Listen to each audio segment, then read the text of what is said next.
আসসালামু আলাইকুম প্রিয় ভিউয়ার্স, প্রিয় বন্ধুরা।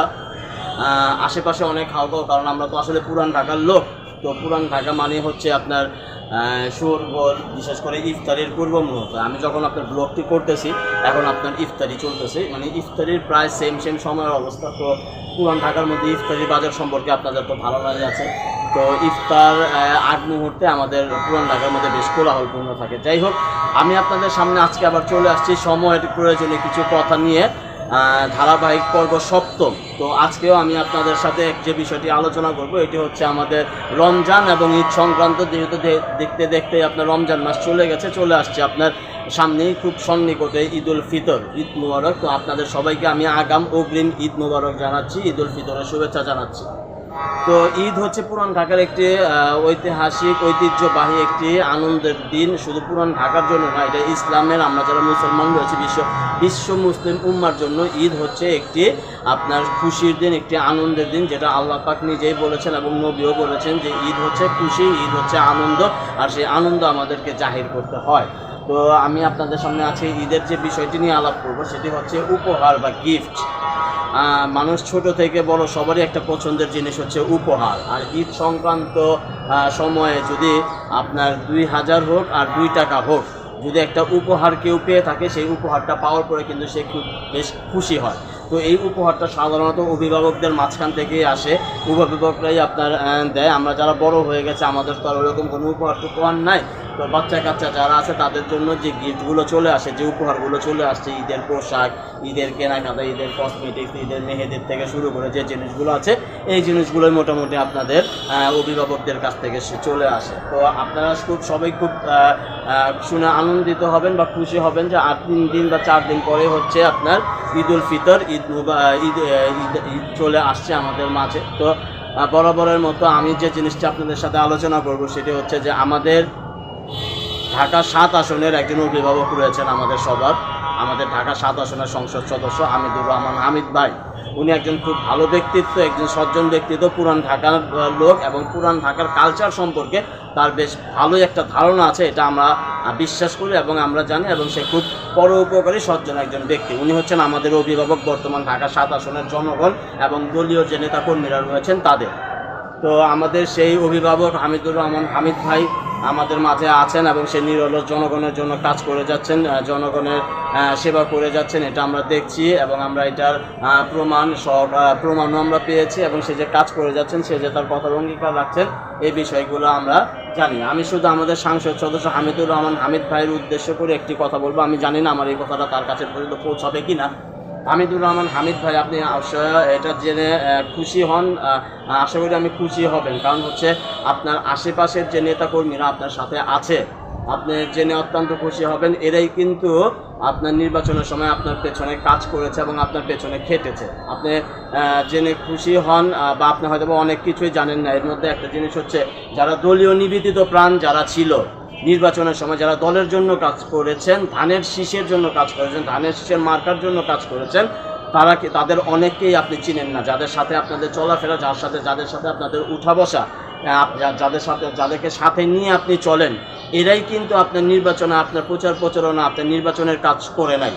এরা ছাড়াও কিন্তু এর পেছনে আরও অর্ধেক, এর চাইতে অনেক অনেক বেশি দলের নিবেদিত প্রাণ ছিল, যাদেরকে আপনি দেখেনও নি, যাদেরকে আপনি চিনেনও না।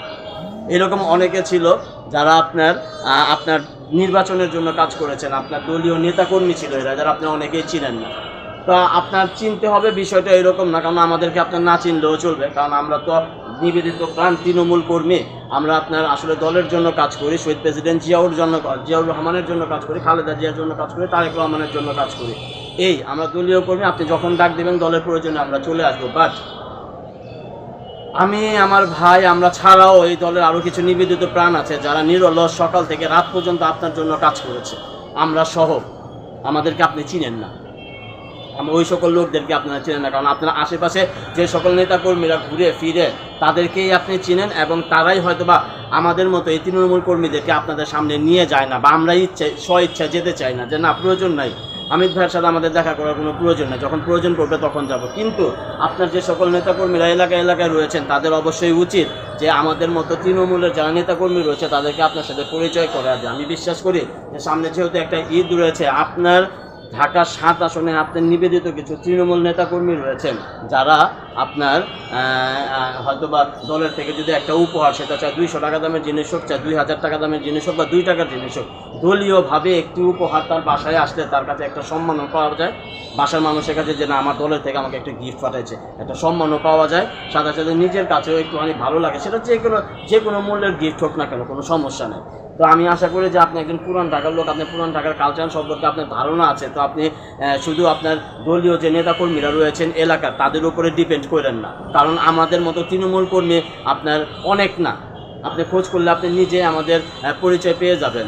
আপনি নিজেই যে এলাকার মধ্যে যদি আসেন আপনি নিজেই জানতে পারবেন কে আপনার জন্য কাজ করেছে, কে আপনার জন্য কাজ করেনি। শুধু আপনার পাশে যে 8, 10, 15, 12 জন মানুষ ঘোরাফেরা করে এরাই শুধু আপনার নির্বাচন করে না, নির্বাচন করেছে আরও অনেকে। সুতরাং সকলের দিকে দৃষ্টি রেখে সামনে যেহেতু ঈদ আছে, ঈদের একটা মুসাবা, হাত মেলানোর একটা বিষয় আছে, আপনার আসেন এলাকার মধ্যে আইসা আমাদের যারা তৃণমূল নেতাকর্মী রয়েছেন আমাদের যারা, তাদের সাথে আপনি একটু দেখা সাক্ষাৎ করেন, তাদের সাথে হাই হ্যালো করেন, তাদের সাথে 2-4টা কথা বলেন। উপহার জিনিসটা বড় বিষয় না, হ্যাঁ মুবারকবাদটাও দিতে পারেন। আর আমাদের প্রয়োজন নেই, আমাদের আল্লাহ পাক যথেষ্ট পরিমাণ দিয়েছে। আমরা রমজানের মতো আমাদের নিজেদের টাকা পয়সা আমরা ঈদের কেনাকাটা করি এবং করি, কিন্তু আমাদের মতো আরও অনেক তৃণমূল কর্মী রয়েছেন যারা এখন পর্যন্ত আপনার আশায় আছে যে দলীয় আমাদের যে অভিভাবক আছেন ওনার জন্য আমরা এত কিছু করেছি, উনি অবশ্যই আমাদেরকে কিছু না কিছু করবেন। ঠিক আছে, তো বিষয় হচ্ছে যে এই কথাটা একটু লম্বা হয়ে গেছে। সবাইকে ধন্যবাদ জানাই এবং আমাদের যিনি মাননীয় সংসদ সদস্য আমাদের অভিভাবক তাকেও ধন্যবাদ জানাই এবং তৃণমূলের নেতাকর্মীদের প্রতি তার একটি দৃষ্টি আকর্ষণ করে আজকের এই ব্লগ আমি এখানেই শেষ করছি। আশা করি ভবিষ্যতে এরকম তৃণমূল কর্মী আপনারা আরও অনেক প্রয়োজন পড়বে, সামনেও প্রয়োজন পড়বে, আগামী দিনেও প্রয়োজন পড়বে, কারণ নির্বাচন তো আর একটা না, নির্বাচন বা 5 বছর পর একটা করে চলেই আসবে। সুতরাং সবার দিকে আপনাকে খেয়াল রাখতে হবে। শুধু আপনার আশপাশে যারা ঘুরছেন তারাই আপনার নেতাকর্মী না, তারা ছাড়াও আপনার পেছনে অগণিত অসংখ্য আপনার ভক্ত রয়েছে, অগণিত অসংখ্য আপনার কর্মী রয়েছে যারা কখনো আপনার সামনেও যায় নাই, আপনার সাথে পরিচয় হয় না, আপনার সাথে দেখাও করে না। সুতরাং আমাদের বড় ভাই আপনি, অভিভাবক আপনি, হামিদুর রহমান হামিদ ভাই, আপনার দৃষ্টি আকর্ষণ করে আজকের এই ভিডিওটি করা। আশা করি যে কারো না কারো মাধ্যমে এই ভিডিওটি আপনার কাছে পৌঁছেই যাবে এবং আপনি তৃণমূল নেতা কর্মীদের দিকে একটু খেয়াল রাখবেন, তৃণমূল নেতা কর্মীদের দিকে একটু এগিয়ে আসবেন, নিজের একটুখানি মুখের কথা দিয়ে তাদের সাথে তাদের ভালোবাসা অর্জন করবেন, এই আশাবাদ ব্যক্ত করে আজকের মতো এখানেই শেষ করছি। সবাইকে পুনরায় অগ্রিম ঈদ মোবারক জানিয়ে আসসালামু আলাইকুম ওয়া রাহমাতুল্লাহি ওয়া বারাকাতুহু।